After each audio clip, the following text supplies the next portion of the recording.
E pronto, agora temos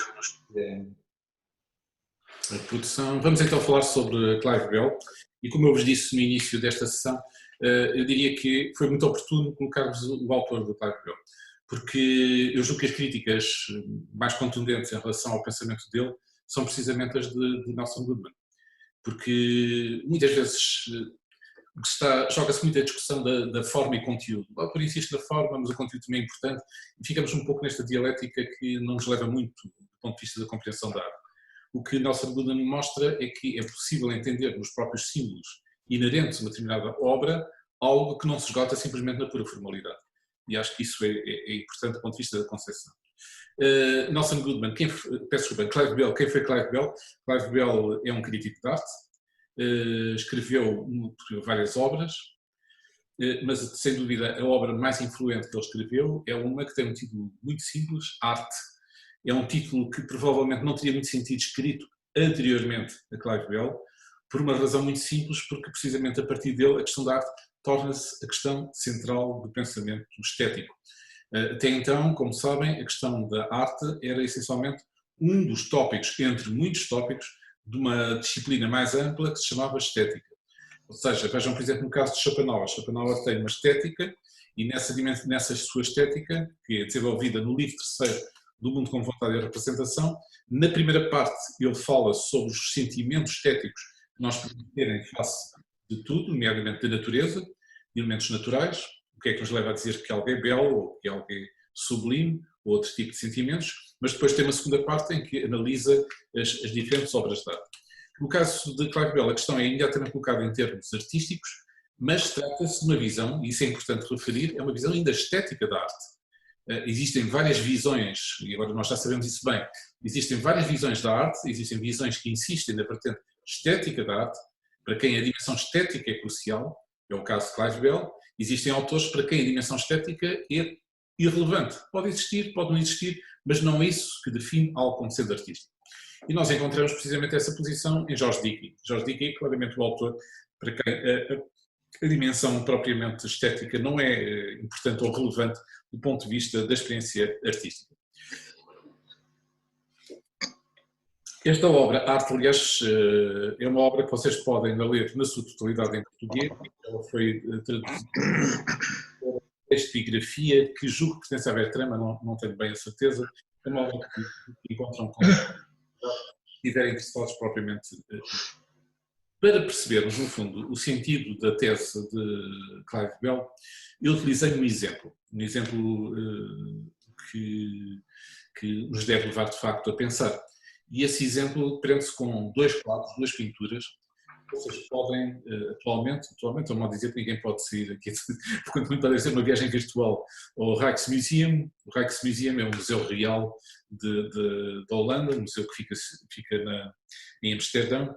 E existe uma sala dedicada, existem várias salas dedicadas à pintura holandesa e ao chamado século de ouro da pintura holandesa, que é o século XVII, e existe uma sala que tem um tema comum, que é o tema que tem a ver, no fundo, com este conjunto de militares, de guarnições militares, que na altura tinham uma função de defesa das pessoas e tinha uma função de policiamento das cidades. E existiam, naturalmente, como é evidente, existiam também pinturas sobre esta mesma profissão. E nós encontramos dois quadros, duas pinturas, numa única sala do Rijksmuseum. Melhor dizendo, é uma sala dedicada a este tema, tem mais que duas pinturas, mas eu só vou me debruçar sobre estas duas. Encontramos uma do grande gênio da pintura holandesa, chamado Frans Hals. Foi uma pintura que ele deixou incompleta, que depois foi finalizada mais tarde por um pintor chamado Pieter Code, mas isso pouco importa. O que importa é que no primeiro momento nós olhamos para esta pintura e quando começamos a olhar para os pormenores, nomeadamente da roupa que estes militares trazem, nós apercebemos da riqueza absolutamente genial da pintura. Vejam, não sei se o meu dedo, não se ver o meu dedo ou não, por isso vejam, por exemplo, aqui o modo como está pintado, todo o conjunto de vestuário, as botas, por exemplo, aqui deste senhor, o que significa que estamos em face de alguém que tinha uma capacidade absolutamente fabulosa. É, de facto, um dos grandes nomes dos mestres da pintura. E, no entanto, nesta mesma sala, em destaque, e em grande destaque, e não é por acaso que isso acontece, em grande destaque vocês encontram esta pintura de Rembrandt, absolutamente banal, isso é novamente uma guarnição de militares vigilantes, enfim, dessa mesma cidade. E agora até podemos encontrar um outro pormenor do ponto de vista realista, muito próximo daquilo que Franz Hals se refere, mas não tem essa qualidade realista, ou seja, a força e a intensidade que este quadro tem deriva do modo como a composição das formas está dada, ou seja, o modo como a forma está a ser significante. Ninguém, até diria, Clive Bell até perfeitamente admitiria que alguém até pudesse apreciar mais o quadro anterior. Por isso ele permanece e mantém sempre a ideia de que o gosto é individual, depende no fundo de cada um de nós. Mas agora diria eu, que não é por acaso que esta pintura está mesmo no centro e podemos perguntar porque é que esta pintura, que não é tão realista do ponto de vista da representação dos pormenores, em alguns casos nós temos simplesmente puros traços sem qualquer acuidade, tem muito mais força estética do que propriamente o quadro propriamente anterior. E eu julgo que a razão é relativamente simples. No quadro de Franz Hals, a disposição dos militares não queria chamar ridícula, mas é um pouco exótica, ou seja, parece que estão em fila indiana para entrar em algum local, não dá nenhuma dimensão dinâmica, não dá nenhuma dimensão de ritmo, de expressão.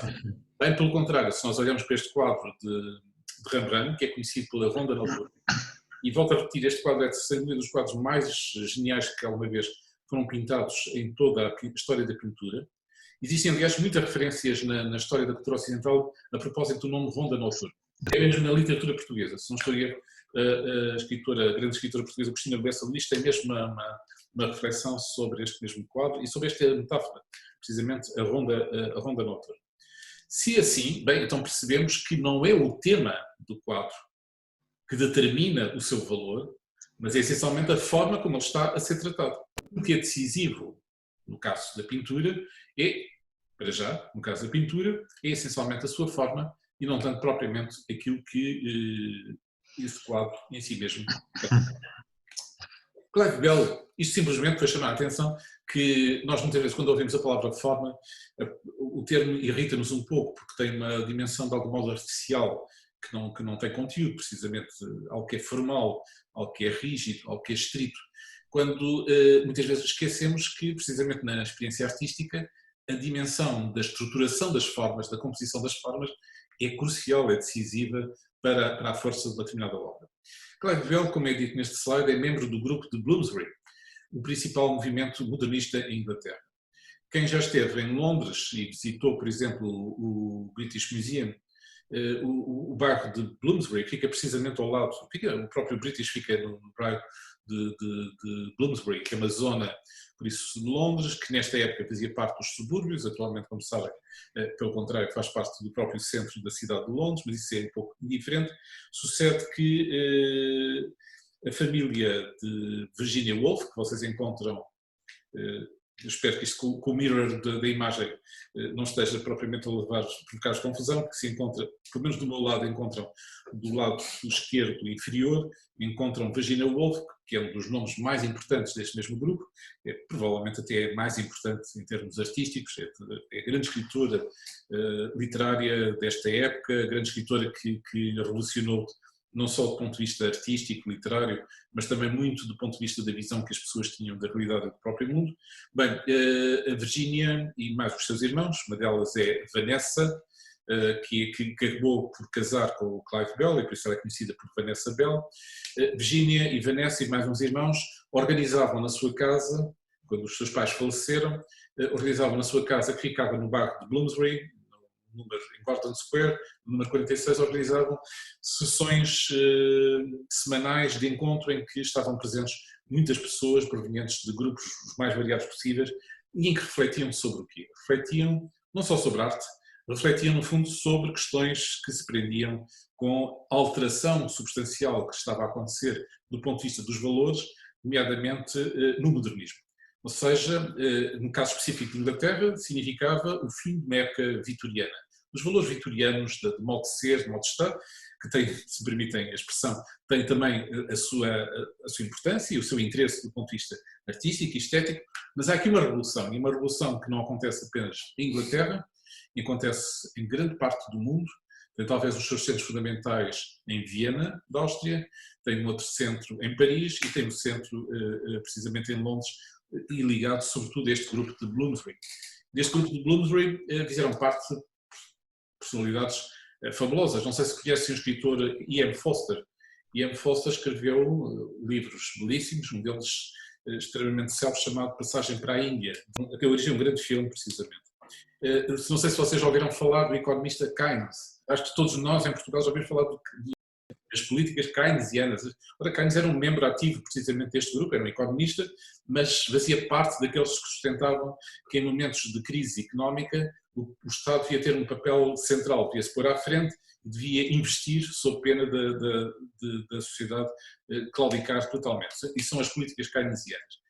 Mas, para além desses, encontra-se ainda a figura, encontram-se muitos nomes, não vou agora referi-los, mas encontram aqui, e está aqui a imagem, Roger Fry. Roger Fry era também crítico de arte como Clive Bell, era muito amigo de Clive Bell e, mais do que isso, era pintor, artista e muito ligado a galerias de arte. Por isso, esta faceta, não só de ser artista, mas o facto de ter galerias de arte, permitiu-lhe, no fundo, disseminar as ideias fundamentais que este grupo tinha do ponto de vista da concepção propriamente estética. Quem era o grande tutor, quem era o grande mentor filosófico deste mesmo grupo? Para mim, pelo menos na interpretação que eu dou, é fundamentalmente o filósofo de Cambridge, G. Moore.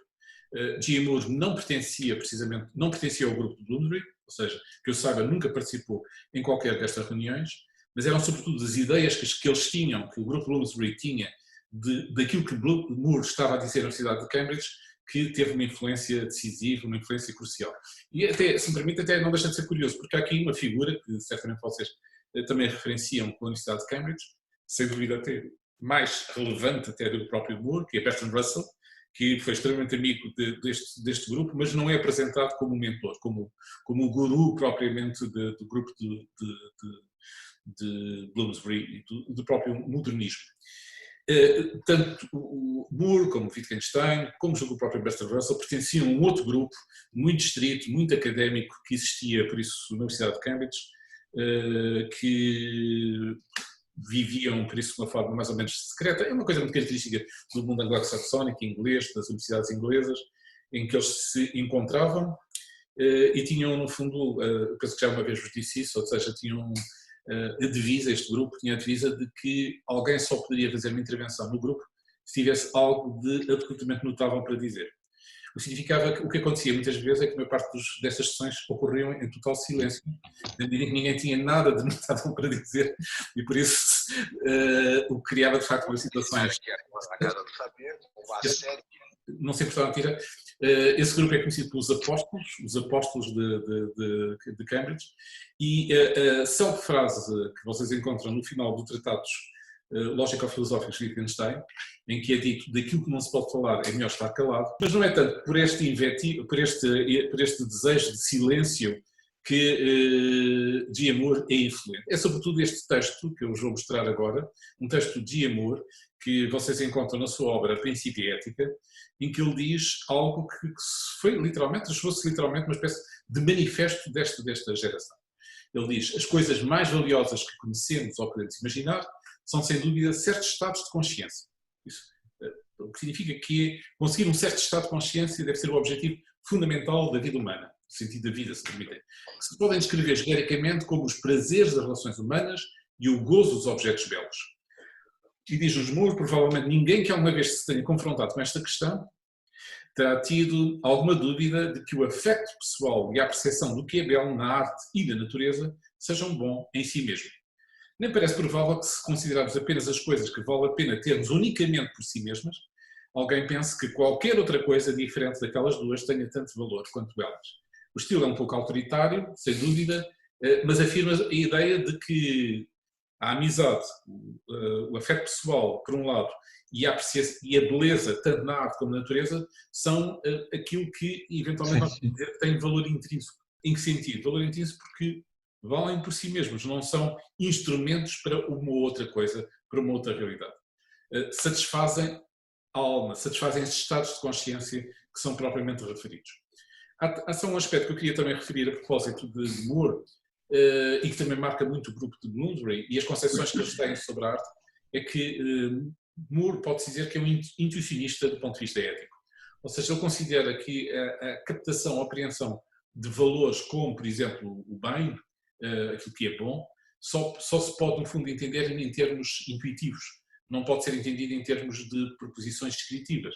Porque, por exemplo, se eu dissesse a felicidade é aquilo que é bom, diz-nos Moore, sem dúvida, isso pode ser em certos casos verdadeiro, mas não é em todos os casos, porque eu posso encontrar muitas situações em que um sádico pode estar a ser muito feliz para fazer mal a alguém, e ninguém vai propriamente dizer que isso é um bem, que é um bom, que é algo de positivo que está propriamente a acontecer. Por isso eu defendo a ideia de que não podemos fazer descrições naturalistas dos valores éticos, podemos, quanto muito, ter uma dimensão meramente intuitiva desses mesmos, fazendo até comparações que já iremos referir mais à tarde na aula, por exemplo, com as cores. É G. Moore que refere precisamente em face de uma cor. Eu posso fazer uma descrição física do comprimento de onda associada à cor amarelo, mas isso não é a mesma coisa que a intuição que eu tenho propriamente de amarelo. Porquê que eu estou a fazer referência a este problema do intuicionismo? Porque esse é um dos grandes problemas da teoria. Não porque o intuicionismo esteja errado, mas uma teoria intuicionista tem um problema muito complicado. É como é que ela se justifica? Como é que ela, no fundo, mostra que é verdadeira? Como é que ela mostra que é efetiva e que se pode propriamente comprovar? Se Clive Bell tem uma concepção também intuicionista do valor da arte e da sua função, e nomeadamente do conceito-chave, que é o conceito, como iremos ver, de forma significante, bem, isso também vai depois ter como consequências a dificuldade que ele tem em exemplificar e em traduzir o que é que está a dizer quando fala precisamente de forma significante. Mas uma das características que o intuicionismo nos permite é ver exemplos. E através desses exemplos nós, eventualmente, termos a intuição. Ou seja, por exemplo, eu quero expressar o que é alguém que nunca sentiu a cor amarela. Há pessoas que não têm sensibilidade ao amarelo e quero expressar a essa pessoa o que é a cor amarela. Eu só tenho duas hipóteses. Ou uma primeira hipótese dou a pura descrição física e ninguém fica com a noção, essa pessoa não fica a saber o que é o amarelo, percebe que o comprimento de onda do amarelo é diferente dos outros comprimentos de onda, ou sou capaz de realizar uma cirurgia aos olhos dessa pessoa, ou seu cérebro eventualmente, de forma que ela possa ter a experiência direta da própria cor amarela. Por isso, através de experiências, neste caso da visualização de obras de arte deste grupo, e eu vou-me cingir obras pictóricas, poderia naturalmente referir as obras literárias, que tiveram um enorme impacto nesta época, e obras musicais. Por exemplo, em termos símbolos, quem é que nós podíamos referir como exemplos geniais de criatividade modernista?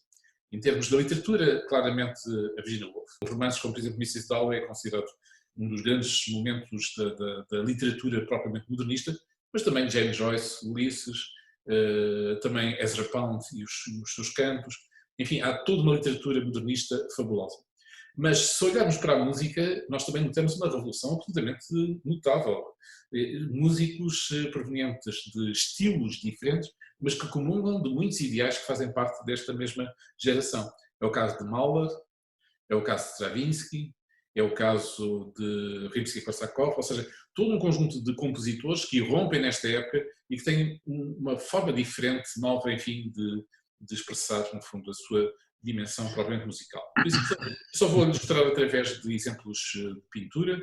Estão a ver aqui dois quadros de Vanessa Bell, por isso Vanessa Bell, como eu preferi, Vanessa é a irmã de Virginia, e aqui representa o seu marido, Clive Bell, e os seus filhos. Aqui vocês têm um quadro de Roger Fry. Roger Fry, como foi referido há pouco, era aquele que partilhava das ideias de Clive Bell, ou seja, que tentou mostrar a veracidade das mesmas, através precisamente das exposições de arte que realizava. Reparem que, olhando por exemplo este quadro, que eu acho até bastante interessante de Roger Fry, diria que não está, a representação continua a existir. Nós podemos perfeitamente encontrar aqui representações, e agora podemos até utilizar a linguagem de Nelson Goodman.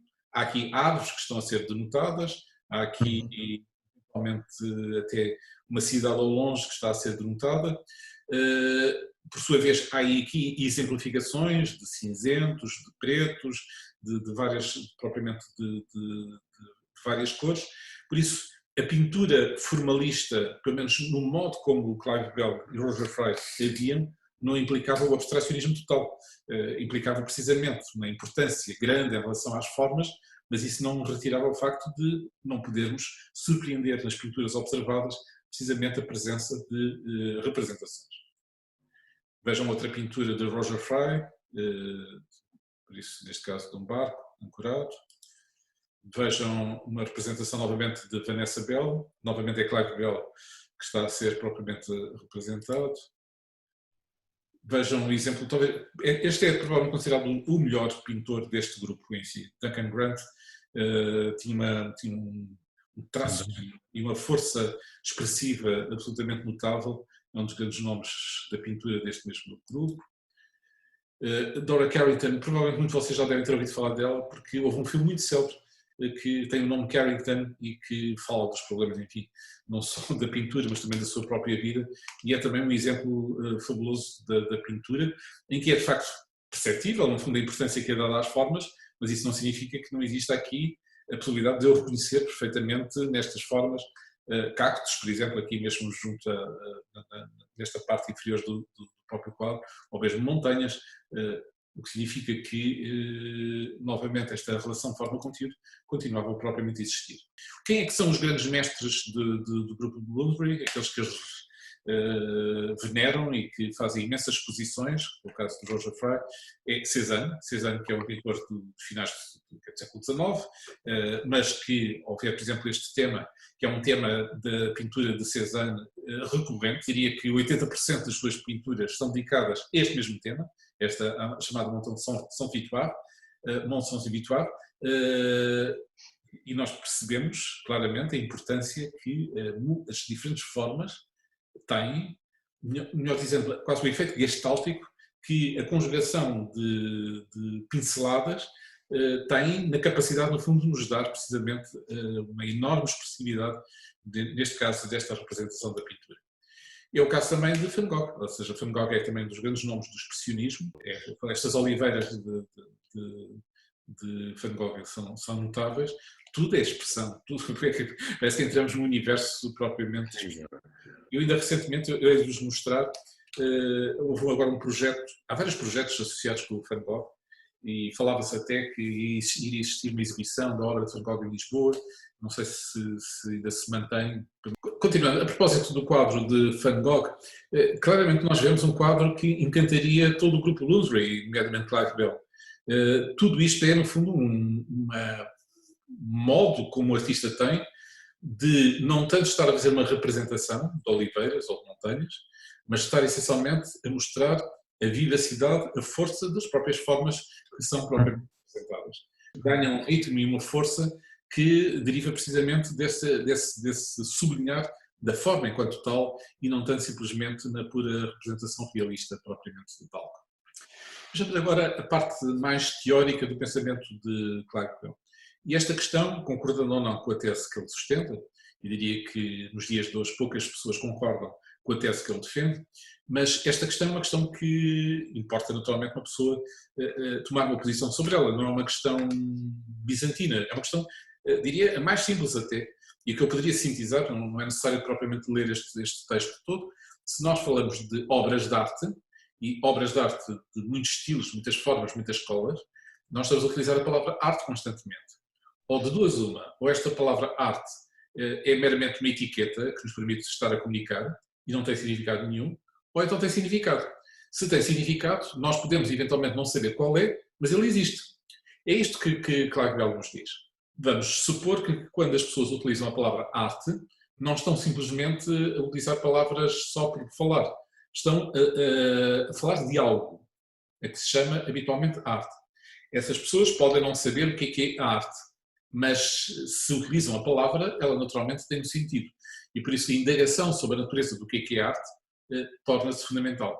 E como é que essa indagação é feita segundo o autor? É encontrar quais as propriedades, o denominador comum, aquilo que é mínimo no interior das múltiplas formas artísticas, por mais diversas que elas sejam, que nos permitam, no fundo, estar a falar propriamente de arte.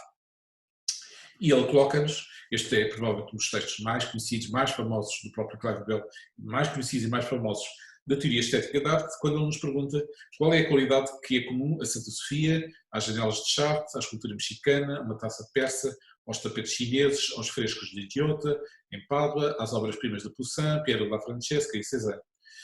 Esta pergunta é uma pergunta, ao parecer, simples, até de alguma ingenuidade, mas não o é. São presentes várias intenções do autor. A primeira delas é introduzir aqui subrepticiamente Cézanne. Cézanne, nos dias de hoje, para nós, é um dos grandes nomes da pintura, dos melhores de sempre. Mas nesta época não era. Nesta época era considerado um louco. Era colocá-lo, falar das obras-primas de Poussin, Piero da Francesca, que são grandes nomes clássicos da pintura. O Poussin da época clássica, Piero da Francesca do Renascimento. E pôr Cézanne no meio é dizer, bem, Cézanne também faz parte dos grandes mestres e nós devemos ter atenção em relação a ele. Uma segunda dimensão que está presente nesta pergunta, que eu acho interessante, é o facto de ele introduzir expressões do artesanato, que também era algo que habitualmente não era feito. Ainda existem muitas teorias de arte que até recusam o estatuto de arte, de grande arte, ao artesanato. Ao colocar que um tapete ou uma taça são obras de arte comparáveis, no fundo, a Francesca e de Cézanne, está a dizer que está no mesmo nível, está no mesmo plano. Ou seja, são formas artísticas. O artesanato é também uma forma de arte.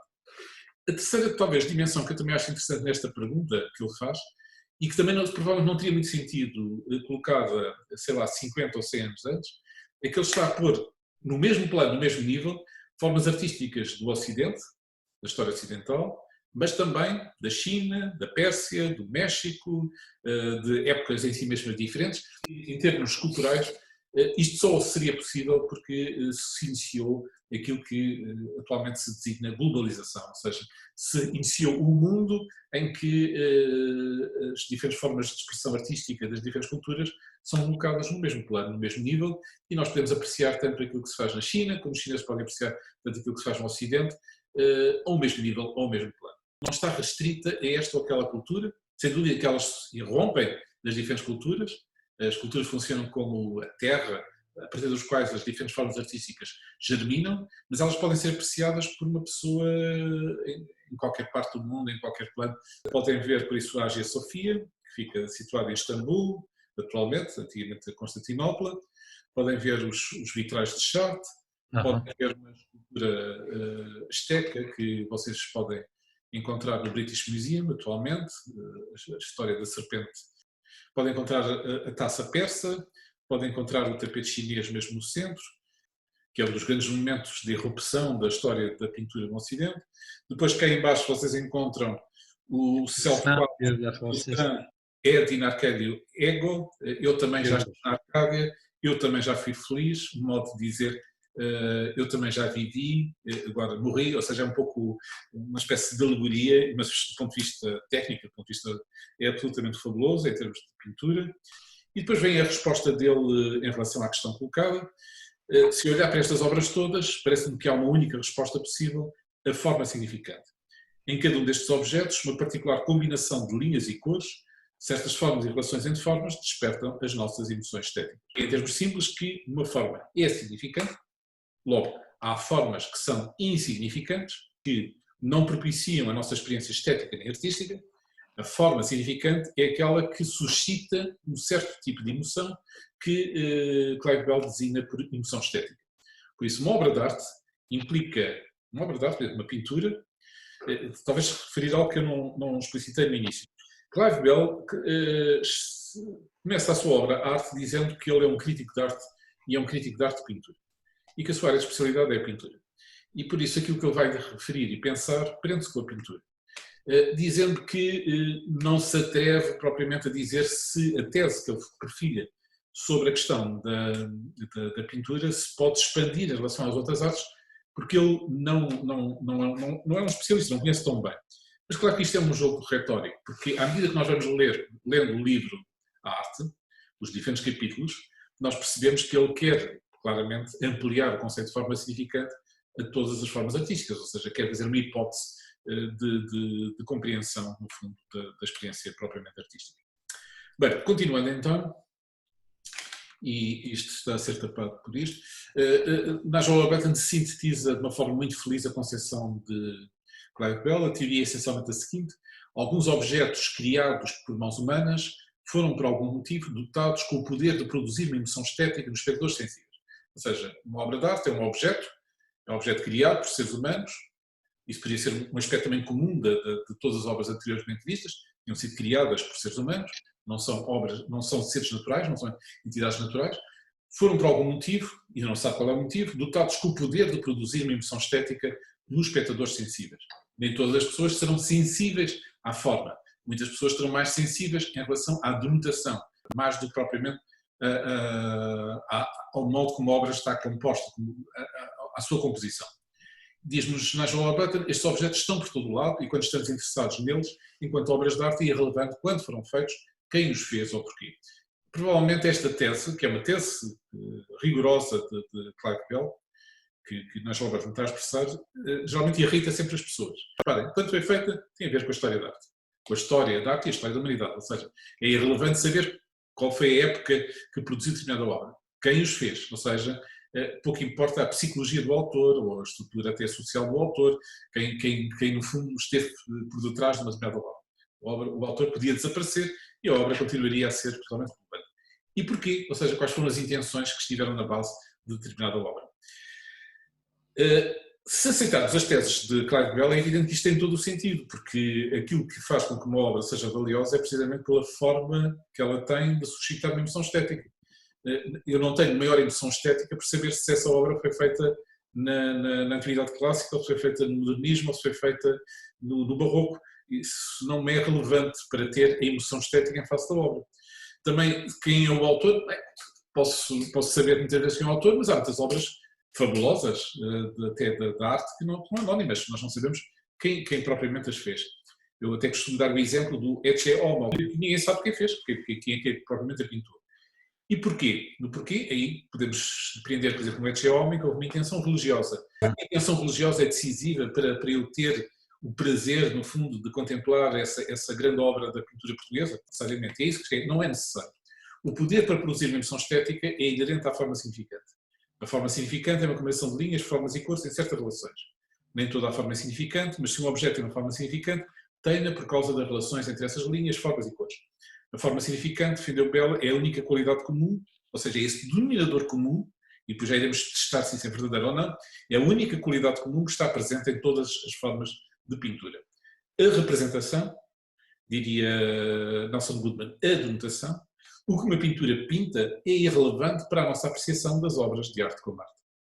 Não se trata de Bell achar que existe algo intrinsecamente errado com a representação.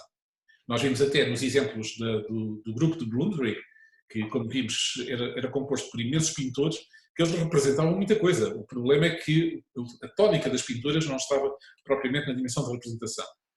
Mas, como diz Nigel Warburton, mas antes que o valor artístico da arte visual se encontra no outro lado. Diz-nos precisamente o próprio Clive Bell, que ninguém imagina que a figuração é má em si. Eu não vou ler o texto todo, no fundo ele está a dizer que uma forma realista pode ser tão interessante para uma composição. Do modo como essa representação está incluída, está estruturada no interior do próprio quadro, a um ponto tal que eu já estou interessado na composição do quadro, eu não estou interessado nessa representação em si. Se eu analiso um quadro para ter dimensões representativas, então eu estou num plano, para utilizar a linguagem nossa, num plano denotativo, um plano da denotação, e não estou precisamente a apreciar nenhuma obra. Depois há um exemplo que o próprio Clive Bell dá na sua obra Arte, que é o exemplo do célebre quadro, uma pintura muito célebre inglesa, chamada Paddington Station, também conhecida como a Estação, foi pintada por um autor chamado William Powell Friess, e que o Warburton utiliza precisamente para até vincar o que é decisivo na teoria do comportamento de Bell, ou seja, este quadro tem forma, sem dúvida, até se pode dizer, claro que Bell diria, é um quadro tecnicamente bem feito, ou seja, vê-se que é um pintor, mas não tem arte, ou seja, não tem forma significante, porque o objetivo, claramente, deste quadro é essencialmente ilustrar eventos da vida diária dessa altura. Este quadro foi extremamente célebre, foram milhares e milhares de pessoas que visitaram galerias só para ver este quadro. E porquê que havia esse grande interesse nesse mesmo quadro? Porque ele ilustrava a vida das pessoas, algo que agora para nós é tão banal, porque temos o vídeo, a televisão e podemos ter uma ilustração da vida cotidiana das pessoas. Aqui conseguia-se ter uma ilustração de eventos até típicos dessa época. Nós podemos detectar na ponta direita do quadro, vocês podem ver dois detetives a prender um ladrão, podem ver na ponta inferior do quadro, vê-se muito mal, e isso também não deixa de ser divertido. Porquê? Porque vemos o mecenas, ou seja, a pessoa que pagou a Frieze, a pintura, mas está aqui colocada como se fosse a pessoa mais insignificante do mundo, ou seja, posta lá precisamente no fundo, mal se vê, está junto à locomotiva. E depois existem cenas em que isto é até um autorretrato, nós podemos encontrar, mesmo no centro da pintura, encontramos o próprio pintor Frieze, que está, no fundo, vê-se que é uma cena familiar, em que está-se a despedir de várias pessoas.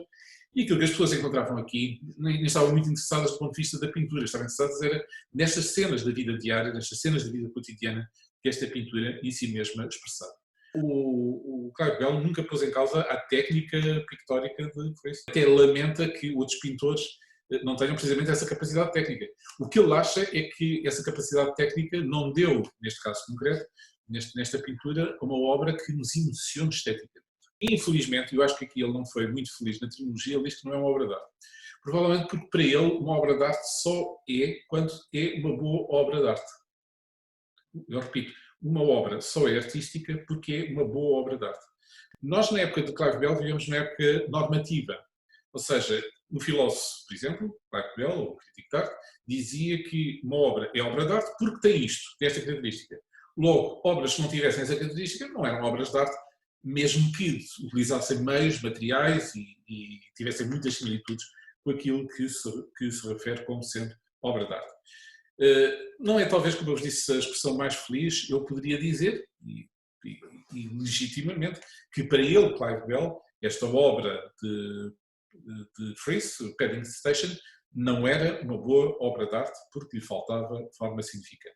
Mas, por exemplo, aqui, eu não vou ler este texto, simplesmente a ilustração por parte do Warburton daquilo que íamos a ver, ou seja, tentamos mostrar como isto era o quadro era uma ilustração da vida cotidiana propriamente das pessoas, mas queria referir algo que é sublinhado pelo próprio Clive Bell, quando está a discutir a Paddington Station. Uma coisa é a Paddington Station, mesmo que ele considere que é uma má obra de arte, ou mesmo não dê o título de obra de arte, não quero entrar, obra de arte, outra coisa é este quadro. Este quadro é de um pintor holandês do século XIX, que é habitualmente apresentado, não vamos agora discutir porquê, mas é habitualmente apresentado como um mau gosto, ou seja, um piroso, o kitsch, por utilizar a expressão propriamente alemã. Segundo o próprio Clive Bell, é evidente que há uma diferença infinita entre a capacidade pictórica do Frieze e a capacidade pictórica do Tadema. Claro que nós podemos dizer, olhamos para este quadro e vemos que, tecnicamente, tem elementos também fundamentais. Realmente um principiante que está aqui a pintar. A questão do quadro está de tal forma feita que não suscita qualquer emoção estética, pelo contrário, suscita, ao contrário, uma falta de emoção estética, e é essa falta de emoção estética que nós habitualmente designamos por kitsch ou piroso. Seria também um trabalho interessante, se algum de vocês quisesse fazer, era no fundo quais são as categorias da estética do kitsch. O que é que faz com que algo seja kitsch do ponto de vista estético? Se é meramente uma questão meramente relativa, depende das épocas, depende das pessoas, depende da sua formação, e não existe propriamente critérios de objetividade para designar algo como mau gosto, ou se pelo contrário existem traços que permitem no fundo unificar as obras kitsch como sendo efetivamente kitsch enquanto tal. Como também dá um exemplo, eu acho que este exemplo até mais interessante porque é o exemplo de um célebre quadro, este quadro de Fields, o médico, é um dos quadros mais célebres e durante algum tempo muitos médicos nos seus consultórios privados tinham este quadro, era tão utilizado. O que claramente Clive Bell não gosta deste quadro, e não gosta deste quadro, e aqui é um ponto importante, não gosta deste quadro porquê? Porque este quadro representa uma emoção, e representa uma emoção muito forte, neste caso uma criança moribunda, e por isso vai suscitar todo um conjunto de emoções nossas em face de alguém frágil, criança que está propriamente a falecer, a morrer, e depois a atitude do médico que está preocupado com essa mesma situação. Quando, para Clive Bell, o que era importante não é estas emoções que são apresentadas, seria o quadro em si que nos deveria levar a pensar se estaríamos ou não em face de uma obra de arte. A crítica que, justa ou injusta, que Clive Bell faz, daquelas obras cujo valor não está na emoção estética produzida, mas está no conjunto de emoções que são propriamente apresentadas e que nos podem, eventualmente, eu posso olhar para este quadro e ficar com um sentimento de tristeza de ver esta criança propriamente doente. Mas aqui eu estou preocupado, já com a criança doente, eu não estou preocupado com o quadro. O quadro está a ser simplesmente uma ilustração daquilo que estou essencialmente a viver. Eu pus este quadro, esta pintura, não porque Clive Bell fala dela, como sabem é bastante recente, mas para explicar o quê? Tudo aquilo que vimos do Fritz, tudo aquilo que vimos do Alba Tadema, tudo aquilo que vimos sobre o Lookfield, são exemplos de pinturas que para Clive Bell são más obras de arte, mas não está em causa a dimensão da técnica. Aqui neste caso o problema é técnico, o problema desta Cecília Giménez, por boa vontade que ela em si mesma tenha, o problema desta obra que já se tornou icónica, já se tornou do nosso século, deriva precisamente da sua falta de técnica enquanto tal. Por isso não confundir a crítica que Clive Bell tem em relação a um outro conjunto de pinturas por ser uma questão técnica. Não é a técnica que dá forma significante. Não é pela técnica que nós vamos captar se uma obra tem forma significante. Mas esta tem. Esta que vocês estão a ver agora é considerada a pintura das pinturas. Não é uma opinião do próprio Clive Bell, é uma opinião, podemos dizer, de toda a crítica de arte, que considera que esta pintura, produzida em 1656 por um pintor curiosamente de origem portuguesa, mas que foi o pintor da corte espanhola e que representa aqui uma cena, por isso, da família real propriamente espanhola. E este quadro, que foi objeto de um estudo lindíssimo, que foi muito famoso, de Michel Foucault, no início das Palavras e as Coisas, o início das Palavras e as Coisas, é uma análise deste quadro, desta mesma pintura. E porquê que Michel Foucault faz uma análise deste quadro? Porque está aqui em causa precisamente a representação. É uma pintura sobre o ato representativo, sobre a experiência da representação. E este quadro é tão fabuloso que não só representa as pessoas da família real, não só faz um autorretrato, aí está o Velázquez a representar-se a si mesmo, como até representa eventualmente pessoas que não estão presentes no quadro. E mais ainda, ele coloca-nos, uma das características fabulosas desta pintura é que ele coloca-nos no quadro. O modo como todos estão a olhar, eventualmente, para a família real, faz com que todos estejam a olhar para o observador. E contempla este quadro, está a ser pintado de uma forma invisível por Velázquez. Bem, isto não só tecnicamente é fabuloso, a nível das cores absolutamente notável, é um do exemplo neste século que foi de facto absolutamente fabuloso na pintura, o século XVII, tanto em Espanha como na Holanda, na representação. E aqui, naturalmente, vem uma dificuldade em relação a Clive Bell, porque esta obra não é só formalmente bela. E ela também obriga-nos a pensar. Pode-se dizer que, brincando um pouco, que estaríamos perante uma obra conceptual, ou seja, é uma obra que nos faz pensar. E não é por acaso que Michel Foucault escreve precisamente um dos seus ensaios mais célebres em volta do conceito de representação a partir deste mesmo quadro. O que Clive Bell responderia, não responde, nem é essa objeção, mas o que ele responderia era o seguinte: não haveria qualquer mal no facto destas obras nos fazerem pensar. Qual é o problema? Aquilo que é decisivo numa obra é ser mais do que fazer propriamente pensar, é precisamente a estruturação e composição que ela propriamente nos oferece. E voltamos então, sim, a Franz Hals, e aqui também uma outra objeção que é colocada a Franz Hals. Podemos perguntar se é ou não o mesmo problema. Não sei se vocês situam este quadro e qual é o problema dele. O que aconteceu foi o seguinte, para quem não sabe, Franz Hals, como vimos, é um dos grandes nomes da pintura holandesa, do século XVII, um dos génios da pintura holandesa, mas por razões da sua vida, as vicissitudes da vida, acabou na miséria, na total miséria. Geralmente nessa altura, não sei se é em todos os países, mas pelo menos na Holanda isso acontecia, as pessoas que acabavam na miséria muitas vezes eram objeto de socorro, ou seja, havia entidades que as albergavam, como é o caso desta Casa dos Homens Pobres, na cidade de Haarlem, na Holanda. Haarlem não é nos Estados Unidos, é Haarlem na Holanda, em que existia um conjunto de pessoas que, através da sua benevolência, recebiam os pobres e tratavam propriamente deles. Casas da Misericórdia, como nós... Bem, ele, por isso, na miséria, por isso é recolhido por estas pessoas e, como é um grande pintor, elas naturalmente pedem que ele faça um quadro, uma pintura.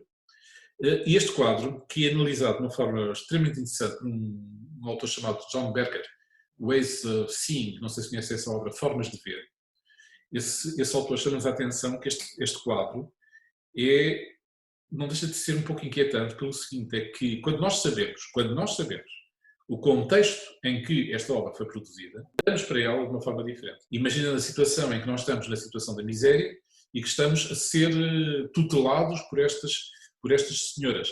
E o olhar que elas têm, que é um olhar que neste contexto passa a ter, por isso, uma significação diferente. Quando nós sabemos que isto é alguém, foram um conjunto de pessoas que recolheram para o pintor Frank Salz e que ele estava na miséria, bem, imediatamente a alteração do nosso próprio olhar em que via-se que Frank Salz não pintou só as mulheres, também pintou os homens que diziam que eram regentes. Aqui do vosso lado, daquilo que eu penso que é o vosso lado esquerdo, vocês encontram o Frank Salz, um autorretrato. E como é dito por John Berger, na obra que eu referi há pouco, Ways of Seeing, neste confronto, os regentes e as regentes olham fixamente para Alce, um velho pintor pobre que perdeu a reputação social e vive da caridade pública. Ele examina-os através dos olhos de um indigente, que, no entanto, deve tentar ser objetivo, ou seja, deve tentar superar o modo como se vê um indigente. E este é o drama desta mesma pintura. Realmente que é uma objeção, que é colocada por vários, entre eles John Berger, aos formalistas, e também por Nigel Warburton, em relação a Clive Bell, a tese de Clive Bell não é capaz de nos dar conta da complexidade que está presente precisamente neste exemplo. O que Clive Bell poderia responder dentro do seu imperativo formalista é que era o seguinte, sem dúvida que podem existir muitas coisas que estão-se a passar num quadro, mas aquilo que faz com que o quadro seja bom é o modo como ele está a ser pictoricamente pintado. Não é tanto propriamente os temas que estão presentes nesse mesmo quadro. Utilizando um exemplo simples, todos nós sabemos que o Monte dos Ventos Uivantes, ou o Monte dos Vendavais, conforme quiserem chamar, de Emily Bronte é considerado um dos melhores romances de sempre. Mas a história a história que é contada, podia ser contada de muitos modos. Se fosse contada para mim, seria uma desgraça. Há um mais que Emily Bronte traz pelo facto de ser uma artista. E podemos perguntar onde é que está esse mais. E esse mais, segundo Clive Bell, não estaria nas questões que a obra nos faz pensar, nos temas, estaria essencialmente na forma que suscitaria uma determinada emoção estética. Agora, o termo de emoção estética. E no termo de emoção estética, como o próprio Warburton diz logo no início deste texto, é um termo técnico. Não é qualquer emoção. Há muitas emoções que as obras nos provocam. A emoção estética é uma emoção que nós só sentimos em face de obras de arte. Há a hipótese, veremos se é verdadeiro ou não, mas há a hipótese de que as obras de arte têm a capacidade de suscitar um certo tipo de emoção que não temos quando contemplamos outras coisas que não.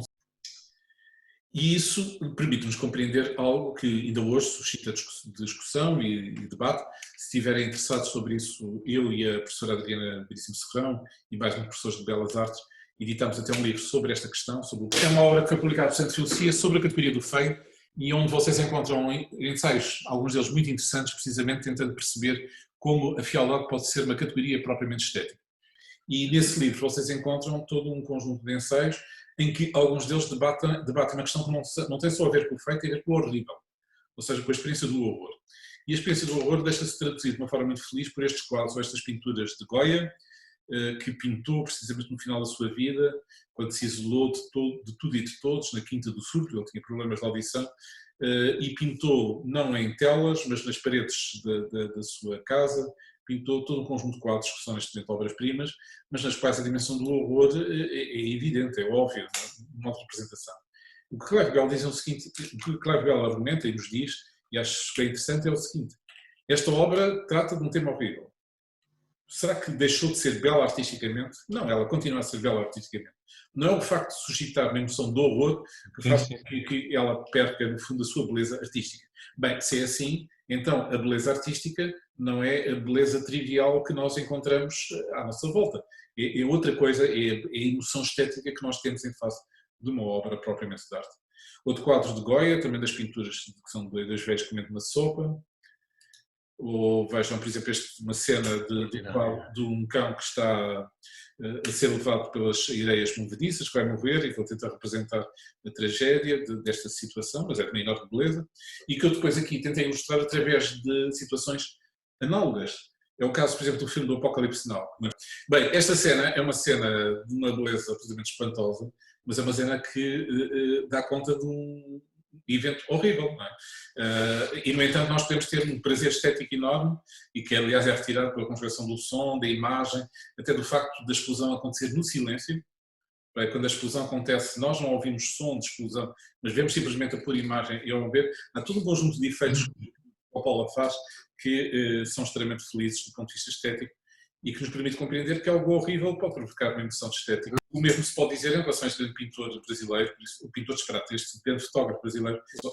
Nem todas as fotografias dele são trágicas, mas, por exemplo, esta que estão a ver é profundamente trágica, tem a ver com a fome, com a miséria, e, no entanto, esteticamente é fabulosa, não é?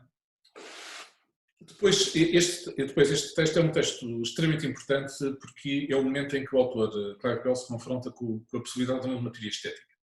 Porque ele quer mostrar que uma teoria estética não é uma teoria científica, não é uma teoria de objetividade estética. Ou seja, uma teoria estética não nos obriga propriamente a gostar das obras que vimos ou poderemos ver, ou outras obras que possamos ver. Uma teoria estética é aquela que tenta encontrar quais são os elementos que nós devemos estar atentos quando presenciamos uma determinada obra.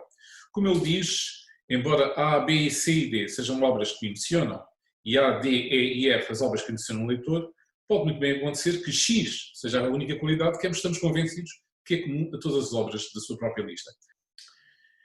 Depois faço aqui referência às teorias intuicionistas, nomeadamente de G. Moore, tentei essencialmente mostrar que na base delas está a distinção entre qualidades primárias e secundárias. É uma distinção muito clássica em filosofia.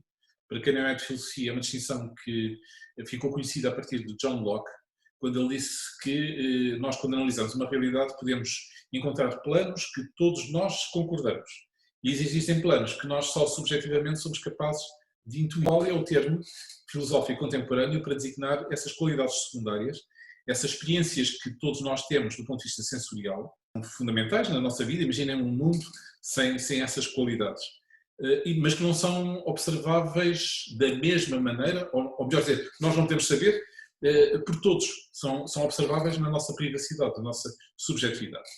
Por exemplo, nós podemos todos, em face de uma cor, encontrar um plano que é universal. Por exemplo, os comprimentos de onda de natureza física. Mas existem experiências subjetivas que só nós podemos ter. A um ponto tal que elas são privadas. Atualmente, esse tipo de experiência é geralmente designada como os qualia. A cor amarela. A cor amarela tem uma correspondência física objetiva, que é o comprimento de onda correspondente ao amarelo. Mas a impressão subjetiva que cada um tem é privada. A um ponto tal, brincando um bocadinho, é o próprio John Locke coloca essa hipótese, alguém pode ter uma impressão subjetiva diferente daquela que eu tenho. A um ponto tal que eu posso estar a ver aquilo que eu chamo amarelo, e essa mesma pessoa, ao olhar para aquela cor, pode ter uma experiência daquilo que eu chamaria vermelho interiormente. Eu nunca posso saber, eu nunca posso aferir quem é que tem razão, e nunca posso até dizer ao outro, olha, eu estou a ver esta cor, ou estou a ver aquela. Eu, quanto muito, posso é simplesmente, em face de uma experiência física que é comum, ter experiências subjetivas que são propriamente privadas. O que eu quero referir com isto é o seguinte: teorias intuicionistas têm um problema terrível, porque, como se constroem a partir da intuição, como é que conseguem demonstrar aos outros a força, no fundo, das suas próprias teses? O problema é porque são experiências privadas. É uma experiência privada que é capaz de dizer que, de determinada forma, é capaz de suscitar em mim uma impressão estética. Por exemplo, este quadro. Vejam estes. Porquê é que eu estou a pôr estes quadros? Estou, sobretudo, a pôr exemplos de pinturas, tentando perceber o que é que existe de comum a todas elas. Vimos, no primeiro momento, um quadro mais realista de Kandinsky. Agora estamos a ver um quadro totalmente abstrato dele, das grandes pinturas abstratas de Kandinsky. Vemos um quadro também de um grande pintor holandês, também abstracionista, Mondrian. Esta forma de traduzir uma árvore é absolutamente fabulosa. O mesmo pintor, e aqui nesta decomposição infinita do espaço que ele tem. Mas até a forma como ele intitulou os quadros, É a composição 7 do quadro número 2, isso nem está preocupado em dar Acho que é um... ritmo à obra.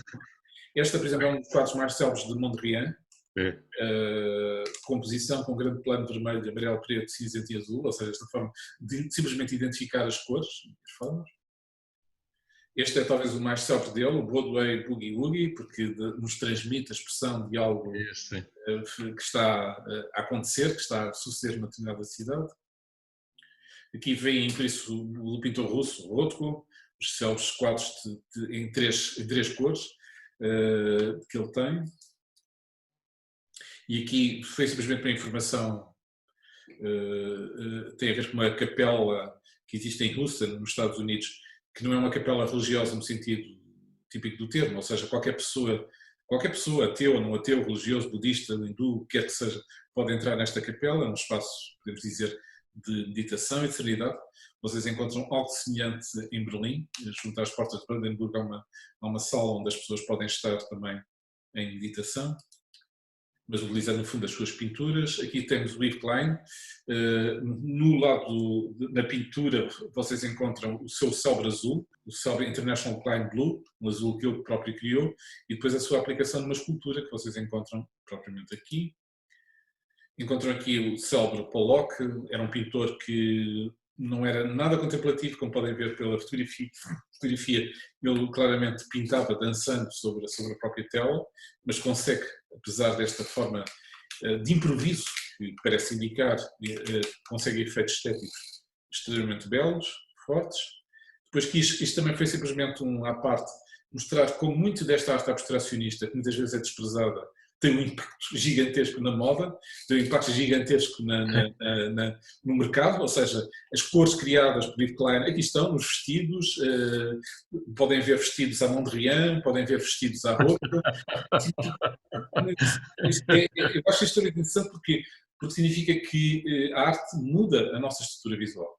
A arte muda a nossa apreciação em relação à realidade envolvente, o que faz com que um determinado pintor, ao descobrir uma determinada cor, uma determinada forma, vá mais tarde vai ser aquele que vai configurar a percepção estética posterior. E, naturalmente, as pessoas que fazem moda, que fazem vestidos, são sensíveis a essa questão, porque sabem que o gosto vai-se propriamente alterar e vai-se modificar. E terminaria precisamente com esta questão. No fundo, qual é o denominador comum entre estas duas obras? O Van Sals, aquela que falámos há pouco, e a obra de Mondrian, também referida. Qual é o denominador comum, mínimo comum?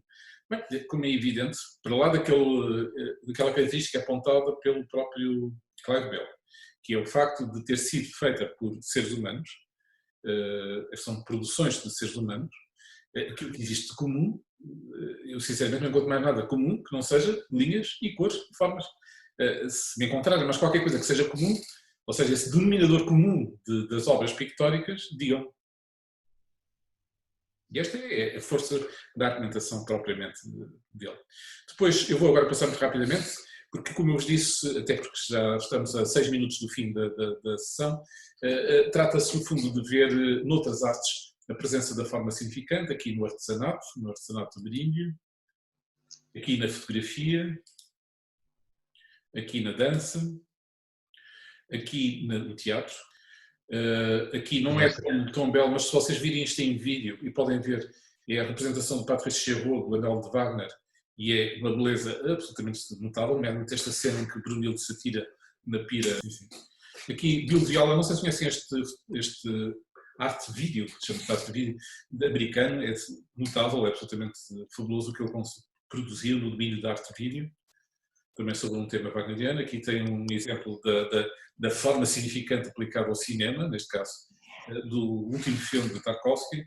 É como se estivéssemos a ver uma pintura, mesmo não sabendo nada propriamente do que é que este filme trata, basta simplesmente olhar para esta fotografia para perceber a força e a beleza que está subjacente a este mesmo filme. Aqui é o exemplo de uma instalação, neste caso de um artista indiano chamado Anish Kapoor, que vocês encontram em Chicago. Aqui no canto inferior esquerdo vem a escultura, mas quem está por baixo vê toda pode-se dizer que todos os dias, a todas as horas, está a ver coisas diferentes, consoante as pessoas que passam por baixo, a luminosidade. Acontece com esta instalação, escultura de Anthony Gormley, que já falámos sobre ela, que está situada numa praia e que também modifica-se consoante as leis da natureza. Aqui temos a performance, no caso da Marina Abramovic, em que há de facto uma aposta também na estrutura formal, na medida em que ela não está vestida de qualquer modo, de qualquer maneira, claramente apresenta-se como a guru, apresenta-se como alguém que está, no fundo, a iniciar num rito, e no fundo o que está aqui a ser feito é uma experiência ritual, em que ela se apresenta precisamente como aquela que inicia os outros nessa contemplação do próprio olhar, e existe toda a dimensão emotiva associada à experiência artística, mas a emoção para Clive Bell resulta não pelo facto das pessoas olharem-se mutuamente, mas da composição da própria performance enquanto tal. Encontram aqui, por isso, a questão da forma na arquitetura. Na música, nomeadamente esta obra, que é muito anterior a Clive Bell, de um compositor e também teórico da música, julgo que é o alemão austríaco, não tenho bem a certeza, chamado Hanslick, que definiu a música como sendo formas sonoras em movimento. Não sei se esta definição é muito feliz, provavelmente não é. Nós podemos imaginar, por exemplo, que vocês estão a ouvir um conjunto de formas sonoras em movimento, eu aqui a falar, mas vocês não estão a ouvir música, não é? Okay. Mas claramente é um autor que já aponta para a noção ou para a ideia de que é, sobretudo, na forma sonora que nós devemos encontrar o cerne da experiência musical.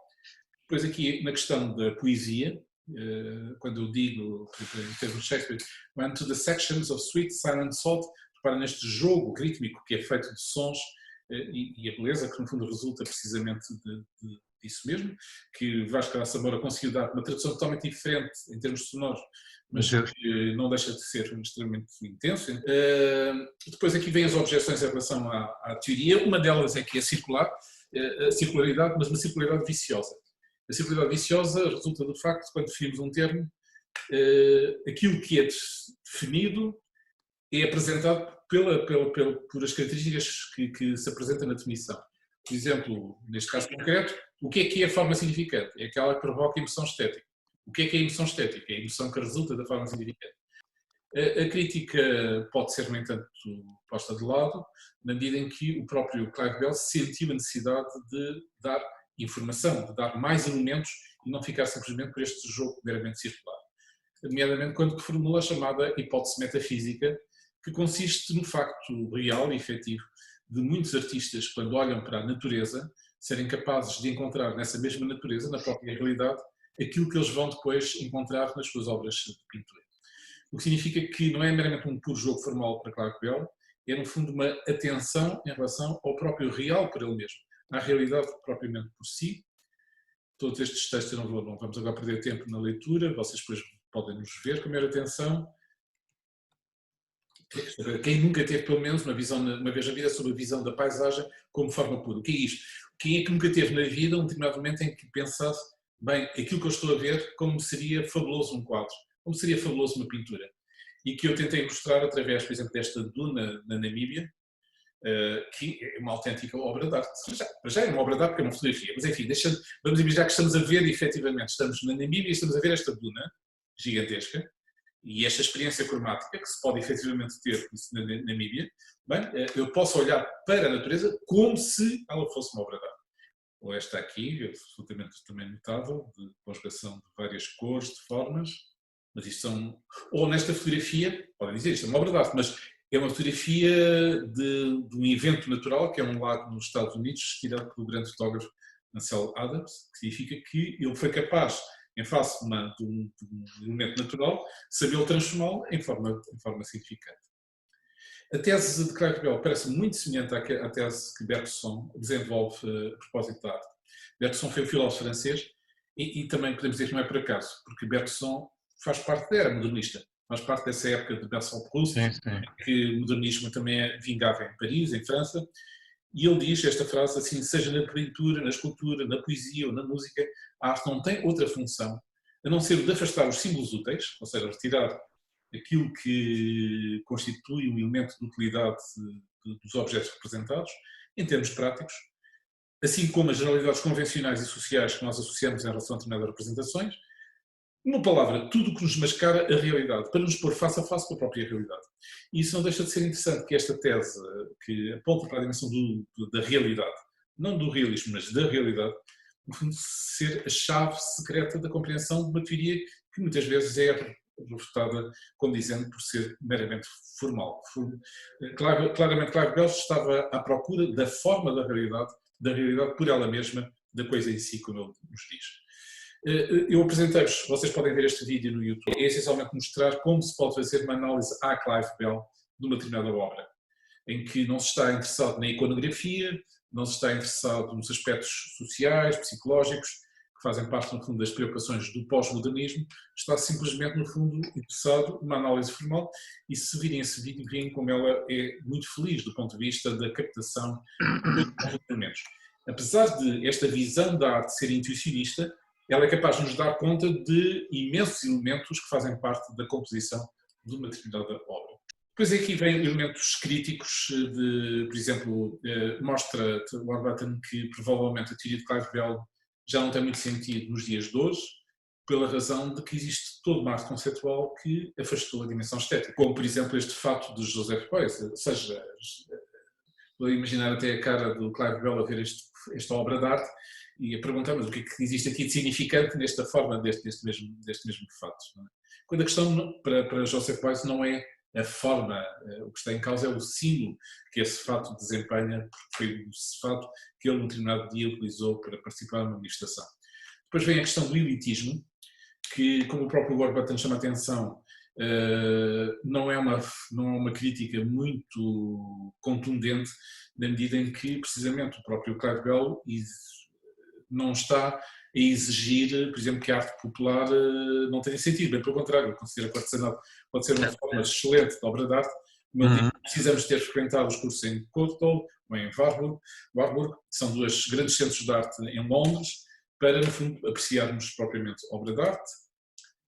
E esta apresentação terminava por isso com este texto de Christina Beckert, que era uma especialista já falecida, especialista em ética, que chama a atenção de que a visão de Clive Bell é uma visão ética do mundo. Ou seja, é uma outra forma de compreender a dimensão ética, a partir da própria arte. Ou seja, a visão de Clive Bell não é uma visão semelhante, por exemplo, ao Oscar Wilde, o autor do retrato de Dorian Gray. O que Clive Bell nos mostra é que pode haver uma dimensão de eticidade, de moralidade na própria experiência estética e artística. E aqui, naturalmente, ele aponta para uma proximidade com as teses de Moore propriamente referidas. E é isto, esta aula. Se vocês depois tiverem, vamos terminar, já passámos do tempo, se tiverem questões podem-me enviar outras e eu depois respondo no próprio blog.